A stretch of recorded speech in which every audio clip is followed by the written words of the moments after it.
where is the pendulum on the buyers or sellers market? Go for it. Where is the pendulum? So I think, first things first is it's important to remember this is a relationship business. It's a communication business. It's really important to select the right language. So, quick history lesson. The business you just quoted. Thanks for what a wonderful intro. I have to correct this because the powers that be of Fine and Country, if they don't see me correct you use the word franchise, then my head will go. So license, everybody, Fine and Country family. I know it's really important stuff. But quick history lesson. So Thornhill in Brentford. Brentford is a small town, West London, Middlesex. In Brentford, 75% of the properties at any one time on the market are apartments. 80% of those apartments are new build apartments. What I'm basically saying is at any one time, there's a 2-bedroom apartment at £450,000 to £500,000 on the market over here, and here, and here, and here. And so we have always regarded Brentford as a bit of a buyer's market because there's such a lack of variation. When you are selling high volume of the same product, it's difficult to find points of differentiation or justify a higher price point. And very, very rarely did we find over the 13-year history in Brentford that there was greater demand than there was supply. So in essence, we never really reached that point of it being a seller's market. It's always been a buyer's market, but we didn't use that terminology. So it's basic supply and demand. And the supply and demand equilibrium determines whether you're in a rising market and prices are on the up, or you're a reducing market and prices are either static or maybe moving backwards. In real terms, which we very, very rarely talk about in a estate agency, the market's never growing quite as aggressively as the mass media would have us believe. But where do I see it? So back to your question, where's the pendulum? Well, right now in London, and I will only speak for the area that I cover of London, we're still in a seller's market. If the property is priced correctly and marketed effectively, property prices are interesting to say the least. Has there been a slight slowdown last few months? No, not quite yet. I think actually London is 6 to 9 months behind the rest of the country, where it used to be 6 to 9 months ahead. I think things are happening in London slightly later because of the COVID effect, because of the impact. Everyone moving out, had their 6 months with their wife and family in the middle of nowhere, and that romantic nonsense has worn off now. They've got to get back to the city with friends and work. So yeah, we're sort of, we're not in a buyer's market. The supply demand works in favour of the seller at the moment where we are. We aren't finding, pretty much like Ben, that it's moving quite yet to a buyer's market, but we are starting to see in some sort of parts of the West Country and also up and down the country from other agents I speak to, a few price reductions. There's smatterings of price reductions, but you always get the good stock, don't you? And you always get some of those old chestnuts that they do take a bit more marketing, they do take a bit more selling. And we as agents, I wouldn't quite describe it as falling off a log, Chris, but we have been kind of order takers, haven't we? We know the process, we've got our systems in place. If you pop it in there, it comes out there and it's probably 20% above the guide. So we need to switch very much a horizon scan and be a deal maker, not an order taker. And I think that that's a really, really important point. And also just following on from what Ben said, in the West Country, we were very much 5 to 6 months behind London. So we could see it coming our way, knowing that the market was going like that. I believe we're going to see more of a kind of a levelling out, less of the increases that we've seen, but not a big, catastrophic drop in prices. And I never going to say that it's, it's not on or off. It's not either a seller's market or a buyer's market. The question is the pendulum beginning to swing back? Okay. I think it is in some parts of the market, but in others, it's still buoyant and aspirational prices being achieved. Okay, but as buoyant as probably, silly season 6-9 months ago? There is still, so in the listings that we've dealt with, day in, day out, we've had probably 15 to 18 viewers, and probably 10 to 12 would have offered. So it only takes one. So I've got 10 to 11 and possibly more disappointed buyers who are still out there, and that is still fueling the market. Well, quick short answer to the question. I think it is swinging slowly but surely to the buyer's market. But and I think Ben, anyone who works in London or any city, large city, will say it's so borough and dare I say postcode sensitive that it's never a black and white answer. There's a lot of grey in that question. And, for example, we've got two offices in Hackney where it's been, probably one of the most on vogue, on trend boroughs for a decade. And that's unquestionably a seller's market. That's hot as it comes, where you're doing open days on every style of property, not just your nice period house in the conservation area. Every property is going to an open day. And then across the park, and I say literally across the park, Victoria Park, which I'm sure some of you are familiar with, we've got our Bow office, which is our flagship office, and that's a buyer's market. They are struggling to sell stock, be it period houses, even in catchment areas close to schools.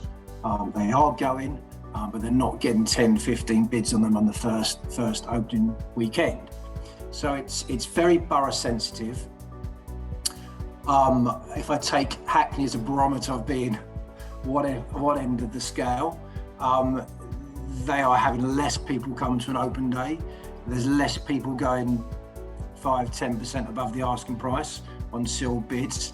So are there early indicators that it's slowing down? Well, that would probably be an answer to yes, because that's right at the top end of the scale in terms of a market that tends to buck a lot of trends. The Bank of Mum and Dad, I think, is the fourth biggest lender in Hackney now, when I think it's about the 10th or 12th in the country. So that tells you the kind of cash and investment that's going into that borough.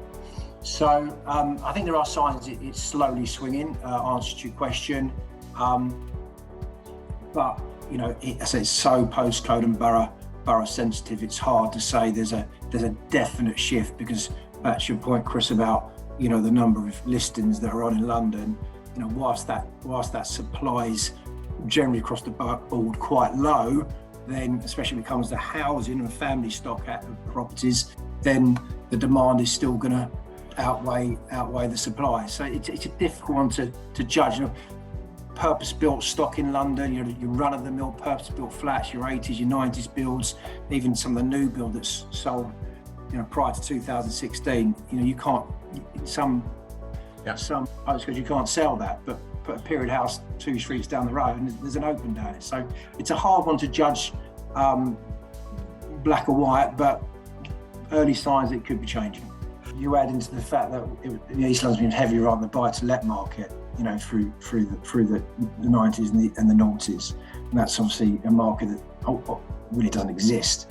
So you take away the buy-to-let market, and then the fact you can't get a mortgage on most of them because of cladding and internal fire issues, then that there's a market that's pretty non-existent for the last 5-6 years. Well, we've got quite an interesting view on this, because we see the data coming in almost daily from nearly 1,000 estate agents across the country. And first of all, like any commercial business, you measure your strategy based on supply and demand. So whilst you've got a low supply and high demand, you could argue that the market is in favour of those that are selling the product, and of course vice versa. So right now there is absolutely almost no evidence to support that everything's going to swing back all of a sudden to a buyer's market. There's still more buyers registering than there are properties for sale. The second thing is, having worked in the industry, as you've alluded to, for a very long time, and worked across a large number of markets and been through a number of pendulum swings, shall we say, the measurement is typically about how many buyers are registering, and then you've got different levels of buyers. How many are actually registering and viewing? How many buyers are registering and not viewing, etc., etc. So there's a long way to go for that yet. But also, let's not forget, the estate agency in the UK is completely regional. You've got something like 400 different markets around the country. So there is never going to be, and there has never been in the 30 odd years I've been in it, a UK market position that is a buyer's market. You'll have it, as the guys have just said, and obviously I've worked in central London as well. So when you've got a lot of new build and you've got huge levels of stock, you've got less buyers, you've got a buyer's market. But most of the areas of the country, we're seeing that the level of stock is not supporting the level of buyers. So this is a strong seller's market. And personally, I think we all have to be really careful about how we talk about this, so that we're not creating sensationalist headlines that would cause people in business to make perhaps decisions they might not make. A cross-section, as you'd imagine, geographically, we have members in all four corners. So we've got some citing a high seller's market, some indicating that pendulum is starting to swing. and others who are in some London locations actually in the buyer's market with regards to stock levels. So, I mean, the big thing for me, Chris, you know, I've worked for Romans for a very long time, is I know the pendulum at some point will always swing back to forth to buyer to seller marketplaces. The big thing for me whilst at Romans was the level of experience within the industry as a whole, who understand the buyer's market and understand how to operate within it, because every market will create a market, to use a Dow Norton term, but it's how you operate within it. And for me, I feel there's going to be a lot of agents who don't understand how to create a trusted advisor status and really educate and guide and support their sellers with regards to what they need to do next, because we have been in a frothy market where, and some still are and may continue to do so, where you put it on the market and you have 20 viewings, 15 offers, and you just choose the best buyer. Whereas, you know, what is Sue going to do? He's been doing a job for 2 years, 3 years, when all of a sudden there's no inquiries, only 2 viewings booked in, and so on and so forth. So for me, that's maybe the next piece, and it is about education and getting the sales teams to see the key indicators, you know, understanding if a certain price range within the town is starting to stick, and seeing what's happened with that and why that is. You know, can they align properties from 200 to 400 sticking with the amount of registrations they're getting in their office, and so on and so forth. So, and that's probably where, in the office I was operating in 2008, why we was able to succeed. We identified the problem very quickly, accepted it, and we're talking quite an extreme marketplace, aren't we? But we accepted the challenge very quickly, got a plan together, and then executed that plan and reviewed it. So, and that was all about stock management, expectation management, and guidance. I totally agree with what Alec has said, in that you kind of need to be, looking at forward as opposed to back. And just because one property on a street has sold for 550,000 doesn't mean to say the one 4 doors down is also going to be worth the same. It's a people's business, and people have got different reasons for buying. I think one of the kind of like pointers, having gone through a couple of recessions and challenging marketplaces, is actually educating your team, providing them with the tools to have difficult conversations, because we haven't had to have many difficult conversations. And actually, like you said, Alec, if you've got Sue or Bob who's been in the role 2 or 3 years, it's all been really quite exciting news that they've given. You know, it's, oh, we've got this much for you, or this we've completed. But actually, it's a much longer process. We are moving obviously into transactions taking longer time. There's more uncertainty. It's more chance for deals to fall through. There are starting to be some renegotiations on sales, which I haven't seen since January 2020. And I think you need to be able to, you know, communicate and have those difficult conversations, but also giving your team the additional training and the pointers, which again, a lot of us have been head down busy selling, that we simply haven't had the chance to do. And training and marketing are 2 things that falls off when you're coming into a tighter market. Well, actually, picking up nicely from what you said there, Katie.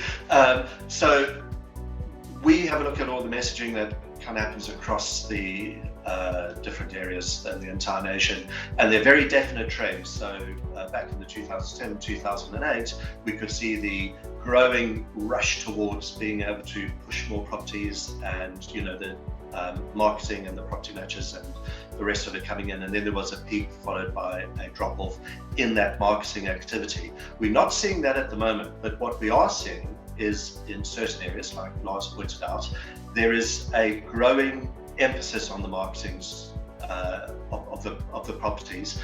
In others, not so much, and a general flattening out of that growth as well, corresponding with a very definite investment from quite a large part of our client base in revisiting lettings, revisiting processes, revisiting optimizations. So people looking ahead, business owners looking ahead and saying, perhaps I need to gain some extra efficiencies, and lettings playing perhaps more of a role definitely in certain areas, but more generally we're seeing that trend